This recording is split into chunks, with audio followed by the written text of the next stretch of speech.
Hobby now. It is March 13th. How are you guys doing? A lot going on in the hobby. A lot to talk about in last week. We're going to hit on some cool topics. First of all, I want to tell you, crypto is supporting the recent strength in the hobby. Pay attention to Bitcoin. Mr. Larry opens sports cards. Panini signs Caitlin Clark. A little brief history on Prizm and why it's the flagship. God damn Panini and the Monopoly drop. Kurt's card care. Just do it. We're talking about the Connor Bedard chase, the Young Guns, the rise and fall of the raw card valuation, and kind of a no-brainer here. Sex sells. It's strong. It sells well. Very well. We'll talk about that as well. Before I get into this, I want to thank you all for your support. I'm just going to say thanks for being here watching. I appreciate it, man. I do this because I enjoy it. It's my Wednesday to just sit and bitch and complain and also highlight things that I see in the hobby. And I try, you know this, I love the hobby. I have more fun in it than I think most people do. I don't want to be the Eeyore, the negative Nancy. I just want to be the voice of reason, the contrarian, and how do we make this better guy? Okay. Before I forget, shout out to Flipping Steve. First of all, his content's been phenomenal. If you're not watching, I don't know what the hell you're doing. It's just really great vlogs. I love his editing, everything he puts into it. It's been great. But also remember, he is doing a giveaway to the National, which I am proudly a partial sponsor of that giveaway since I lost my fantasy football game. Anyway, check out Flipping Steve. Join the chase for the National contest. Okay, let's talk about some basic stuff here. I think I'm going to start a little backwards here. I'm going to start with some controversial topics. Panini signing Caitlin Clark this week. It seems to me that everybody thought this was genius. I didn't hear a negative voice come out saying, boy, that was a mistake. Nobody said anything bad about that. It was like, oh, that makes sense. Look at Panini. They're putting up a fight. They got Caitlin Clark. Woo. Really?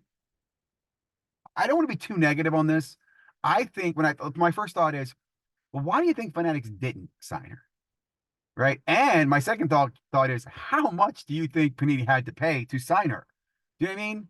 I'm not even going to go into the future valuations. Is she really going to change the norm? Are people really going to care in a few years? Is anybody going to give a crap about these autographs? All that stuff, not really relevant. I do find it interesting how every content creator is telling you how much they love Caitlin Clark. I don't see any of them with like a Caitlin Clark PC. It's not like they've been holding Caitlin Clark cards for a while here.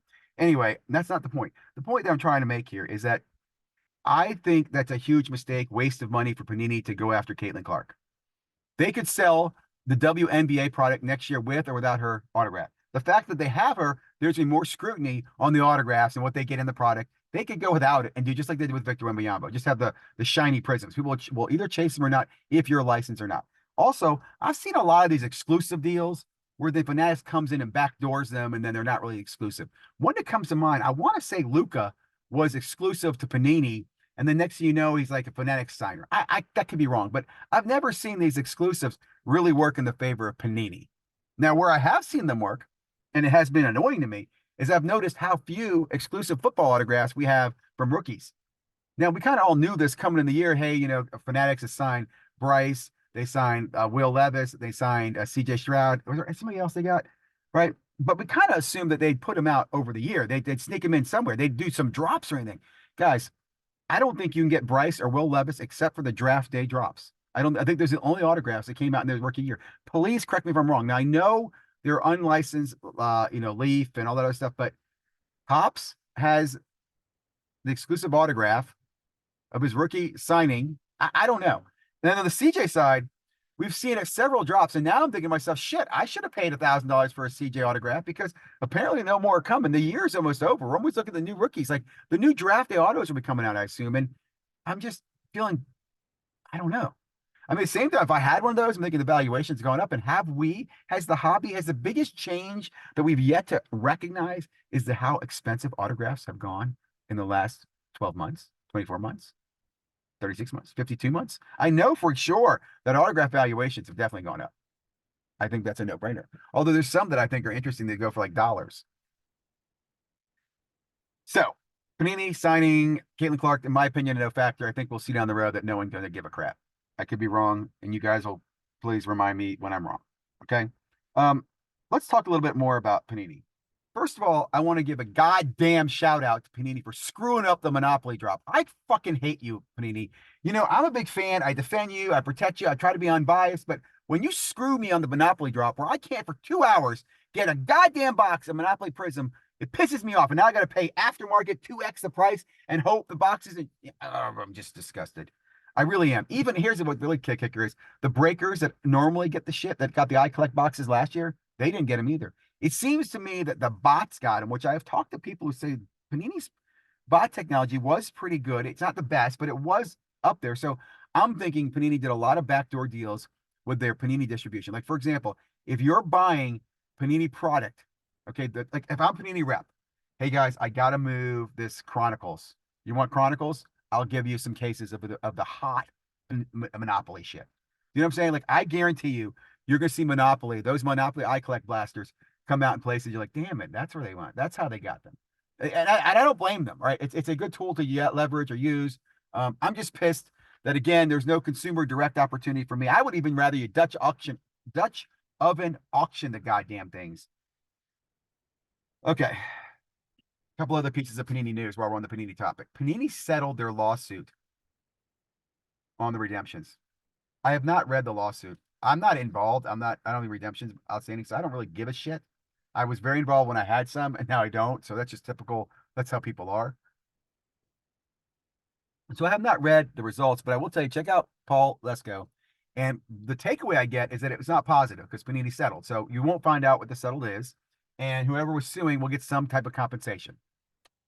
I jokingly said, I bet you everybody in the lawsuit gets a Wembyambo no autograph first day card. It's like, hey guys, for redemption, since we couldn't send you the autograph we promised you, we're going to give you a no autograph of the best player right now, Victor Wembanyama. We're printing the hell out of those. Wouldn't that be hilarious if they sent them like Wemby no auto cards as replacements to the redemption for some, we'll call it poop stain autograph you're waiting for? Like, imagine you're waiting for like, I don't know, Mitchell Robinson autograph from the Knicks, and Panini sends you a no autograph first day Victor Wembanyama. Are you happy with that? I think you would be, right? That's kind of clever. And we wouldn't know. We wouldn't care. But keep an eye on the Panini redemption lawsuit. Not helpful. It is what it is. The hobby moves on. Let me move on to last topic on Panini, and then I'm gonna talk about some other cool things going on in the hobby. I'm a big fan. I'm going to say this in a nice way. I like a lot of channels that I'm very critical of. I know that my comments are asshole like comments. I'm pushing you back and resisting you. I'm making you engage. I'm making you think. That's why I comment. Sometimes I put the cheers on there just to say that I'm there and I watch, and it's also a reminder for me. But if I'm leaving a paragraph, I would love some engagement. So Simon, I can't remember his numbers. He was on Sports Card Live. I like this guy. I like the way he thinks. I have pushed him though on a few things. So I know he's not a fan of mine. I can tell. He doesn't like. I offered to do a collaboration, like talk to you more. Well, why would I collaborate with you? I think was his response. Well, okay, dude. Fine with that. Okay. You good on Jeremy's channel. You don't want to come talk to me? That's okay. Anyway, latest video he puts out, which I'm a big fan of. How did Panini Prizm become the flagship of the hobby? And he goes into this whole why is Panini product, Panini Prizm, the flagship, blah, blah, asking questions, which is great. And I responded to him. I wrote him down the response. I'm going to share with you a summary of that response. I encourage you to go watch this video. Here's what pisses me off. After I gave him this entire response, all I get is a thumbs up and a heart, and that's it. Not like, hey, man, thanks. That's really interesting stuff. Or I didn't know that. No engagement. He has 40-something views on that video. Guys, check it out if you get a chance. Maybe I'll leave a link below. But Simon, Prizm, how to become a flagship. Here's the story, guys. And I'm going to lock a lot of you. This story I stole from Mojo Break, so I give you credit for. I backed it up by listening and reading some stuff in other groups. But here's the deal. Panini came out in 11, 9, whatever it was when they took the license over. They had all access to all the basketball, and they were basically building the basketball brand over again. The primary thing they did is they put value on autographs and these game use memorabilia. So NT, Flawless, those products were really what drove the NBA market back in the day. Now, there wasn't, first of all, a big market for the lower end products, but there were a lot of low end product options. Prizm, Prestige, Hoops, which had been acquired, long history. Excalibur was another favorite of mine back in 2015, 16, 17. It was a consumer retail product, RPAs, rich autographs, very cool product. My understanding is Panini was almost ready to chuck Prizm. They're ready to discontinue the product in 2015, 16. I know my breakers were giving it away as skunk packs. It had no real value. The autographs were considered the worst autographs in the hobby because they were sticker autographs slapped on a chromium card. And people did not chase the parallels back then. Okay, I'm just giving you history. Oh, and when they did get them, they graded them with BGS.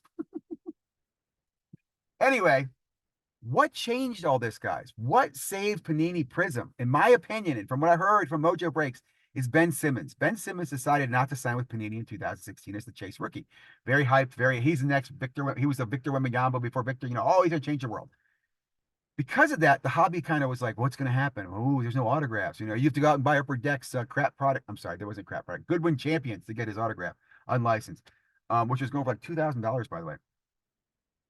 Prizm drops, and people are chasing. And what happened was these Prizm Silvers took the place, or there was an acceptance in the market, or there's a valuation. This is going to be Ben Simmons rookie card. If you want to have a Ben Simmons card, go get the Prizm Silver. And what was cool is that Prizm Silver was available both in the hobby boxes and in retail. Okay, this is the first crossover chase card. This is important.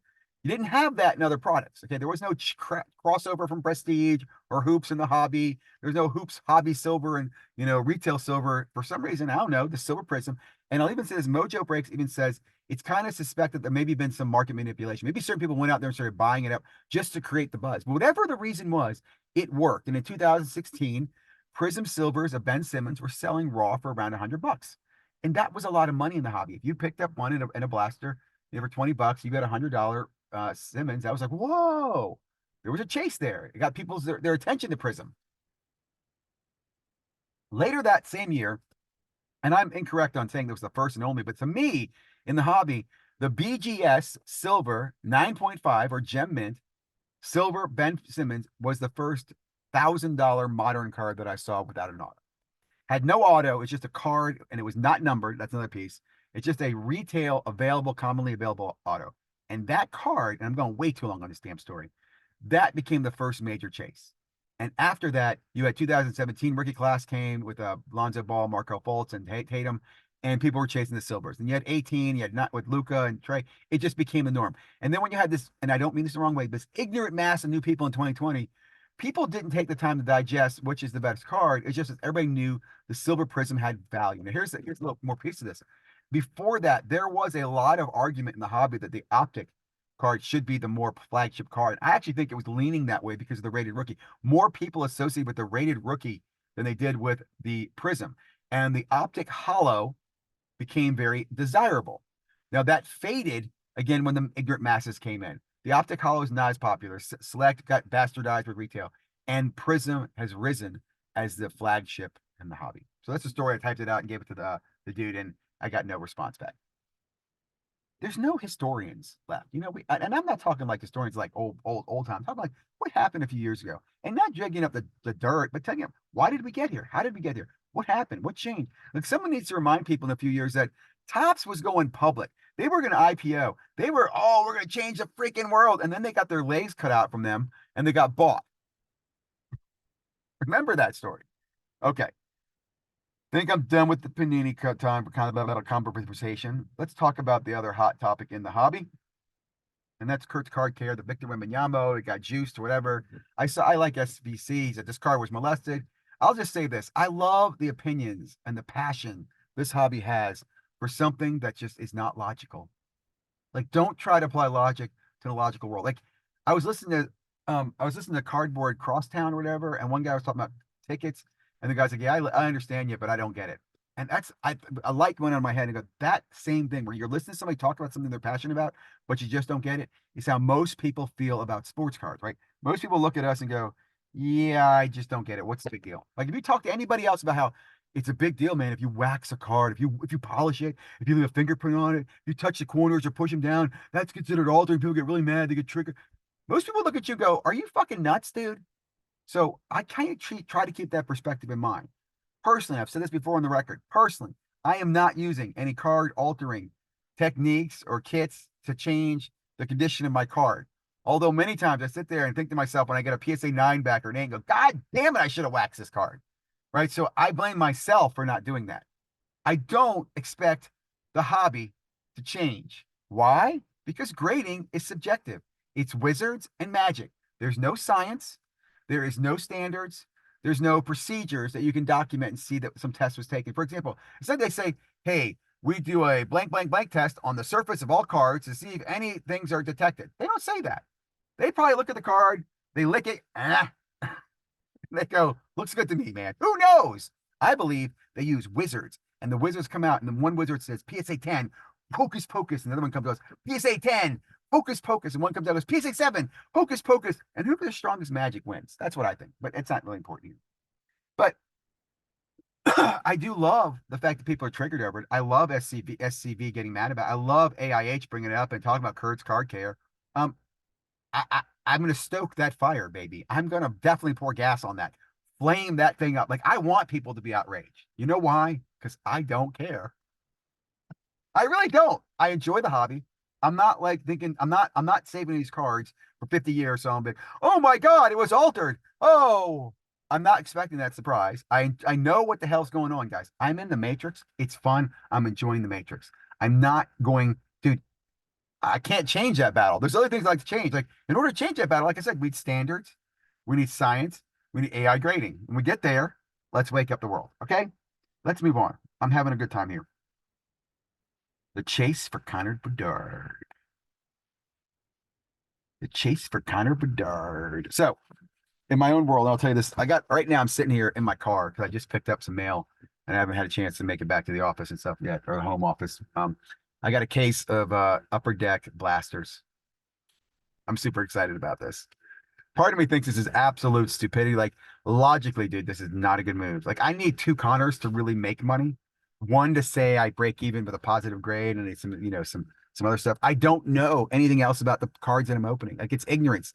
In fact, one of the things I'm kind of doing is I'm going to wait till I have a place, so I can slaughter the case and I can put all the sausage in the right places. I'm not in a race to open this. I'm super excited to have it, but not in a race to open it. Um, but the chase. I watched Michael Hamm open some, and he got a Connor Bedard. I've watched other people open it and get a Connor Bedard. It does seem to me like your odds are better in retail. Like, your odds are you might get one or might not, and you're not going to spend a ton of money. In the hobby, it seems like you spend $300. There's only one box in the entire case of 12 that's going to have one, maybe two. So your odds are 1 in 6, 1 in 12. You know what I'm saying? Like, it seems like hobby, unless you're going to buy a case, is risky. And if you're going to buy a case, you should buy a case break. And that's kind of where I got to where I am now. So why am I talking about this? Well, I love this chase, and I'll tell you, regardless of what I get, I'm going to grade it all. Whatever Connors I get, I'm sending off to PSA. Whatever lifters I get, I send off to PSA. And I was listening to Neo this week, and he did this whole video, and I just say this, I really appreciate Neo. We've had our differences of opinions. I love, like I've said before, to poke the bear. And he put this video out and basically telling everybody, go sell your raw Connor Medards immediately. Because if you have one now and you send it out to PSA and it comes back a 9, you're going to lose money. And I thought to myself, why are you saying that? I mean, I guess you could say that personally, if I get one, this is my logic, my reason behind it. But to make a video where you're telling people you are actually trying to influence the community, that's a difference here, guys. Explain that. Let me say that to you. From my perspective, if I get a Connor, I'm going to grade it. My logic behind that is that I want PSA to tell me it's not a 10. I'll accept it as a 7, 8, 9, whatever the hell it is. And if I get it back, I might crack it and send it back again. But I'm going to submit it because I believe through experience it's wizards and magic. I should do that. And I would tell you that. You might decide not to. Your reason for selling might be you want the cash immediately. But I'll tell you right now, if you pull a Connor, you should grade it. You should grade it. Right? Now, here's another thing. I realize grading is not as accessible as most people, or we talk about in the hobby. Like, it's not as easy as just, oh, I'll get some subs together and I'll, sign up to the collectors club and submit myself. Most people do not do that. So you have to have a shop that does it for you or a friend that does it for you. So that right there is what we refer to as a bottleneck. There's a huge bottleneck between the raw cards that are pulled and the process of grading. So don't come out, in my opinion, and tell people not to do that. Because my first question is, why are you doing that? Are you telling them they should sell to you raw? Are you buying raw right now? And then you're going to submit like 10 of them? I don't know. It just was, it kind of irked me. I feel like there's a line you should watch as an influencer. And that's definitely an interesting line, if that makes sense. And again, I don't care, guys. Do what you want to do. It's your hobby the way you want to. But I believe grading is important to the hobby. Like, I've really tried to move as much as I can to grading. And in fact, one thing I talked about live last night with ERB, which I'm really enjoying our new show, Offensive Charging in the Lane. Um, we talked about PSA grading. I think I'm going to make my first PSA personal direct submission for cards. I'm probably going to continue using my subber because I like that. There's some values there, and I'll talk about that later on why I'm doing that. Okay, let's move on. Um, I'm just going to make a quick passing comment. I'm going to talk about sex selling in the hobby. I'm going to talk about uh Mike or Mr. Leary and sports cards, and then we're going to wrap it up with crypto in the hobby. I think we're good on time. Okay, Dark Horse sports cards. I've been following these guys for a little bit.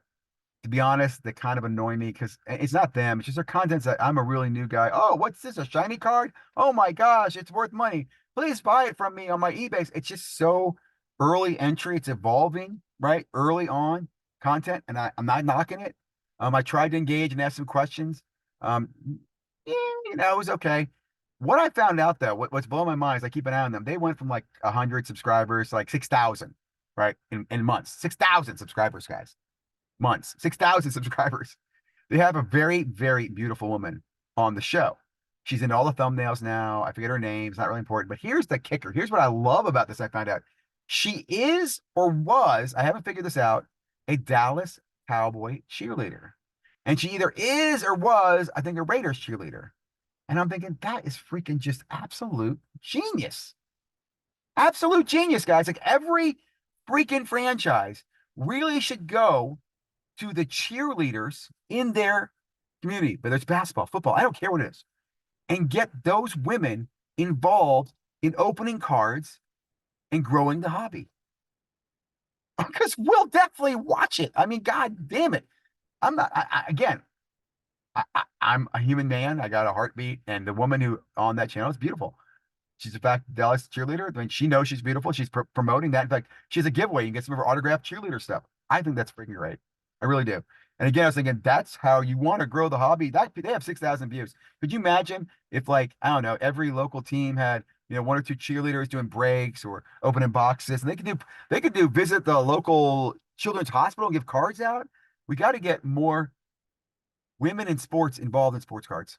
They have the background, they have the knowledge. I'd love to see it happen. Access to autographs. I'm wondering, can you get autographs from these cards? Sex sells, baby. Sex sells in the hobby. I love it. Love it. Let's not ignore it. Let's embrace it. It's not for kids, man. Um, Mr. Leary and sports cards. I saw the collectible guru. Oh, Eric Whiteback. I applaud you, dude. You've got tons and tons of followers, and that's a genius marketing. He had Mr. O'Leary opening a box of cards with Shay, I think it was, and talking about Mr. O'Leary getting the hobby. And my first thought was, how many people are sitting there going, delicious. Not that Leary's an idiot. He's not an idiot, but when somebody with that much money comes in, they're going to trail in a bunch of money with them, right? And some people are going to make a lot of money off that. Like, we do need more of that. And I'll say this too. Leary, by the way, this is my transition here, is a crypto guy. And this kind of supports one of my thoughts. As you've been watching some videos, been talking, is a baseball card market back? Is basketball sports back? Is this up? Sports card percentages are up a little bit. We have a little bit of green here. I did a video about this earlier. We've got what I call an eclipse in the rookie seasons where we have two generational rookies, Victor Wembanyama and Connor Bedard. Whether they really are or not, it's not important, but it's perceived that way right now. You have two strong rookie classes in football and baseball. So it creates a very, very strong current in the modern hobby, crashing the waves of the hobby, just going boom, ba boom, ba boom. But I think what's fueling that, what's spiking that, what's keeping those prices high is crypto money. Crypto, Bitcoin, and sadly, I don't have any, goddamn it, is at $73,000, the recording of this video. I remember being down, I want to say under 20 within the last year. That's a huge change. A lot of that, I believe, is because of the uncertainty in the global markets and the wars going on. So crypto is a good storage of value. It's interesting though. I think, like I said, I think that is the main driver to what's going on in the hobby right now. And I'm curious to see if we're going to see a dip. Would that hurt the hobby if it continues going up? You let me know your thoughts. Am I off or on that? I think crypto honestly might have been a lot stronger impact on the hobby than we took it earlier. I don't want to say as much as the checks they sent out, but damn, crypto did a lot of help to the hobby. So let me close this up. I think I've gone longer than my normal 30 minutes. What am I doing right now? Like I said, I got a case of UD. I think I'm going to try to open that. I've been getting my ass kicked in Monopoly Prizm, but I'm enjoying that. It has some great hits. I'm going to probably make my own first submission. I'm going to submit all Victor Wembanyama cards. I think we should submit a whole bunch of base cards, nothing else, but just a whole bunch of base cards to PSA and get those graded, get those back, start selling them. Um, there's no new products out that I'm super excited about. I'm going to stay on the UD chasing Connor, and probably Monopoly Prizm, because the two products I enjoy. Might get some more NFL Prizm. I still like that as well, but nothing new coming out that I'm excited about. I'm excited about where the hobby is. A lot of good shows coming up. Chantilly's coming up. I'll be at the Chantilly show. It's in my backyard, so I normally always attend that one. Um, Looking forward to the National. Like, comment, subscribe. Thank you guys for watching.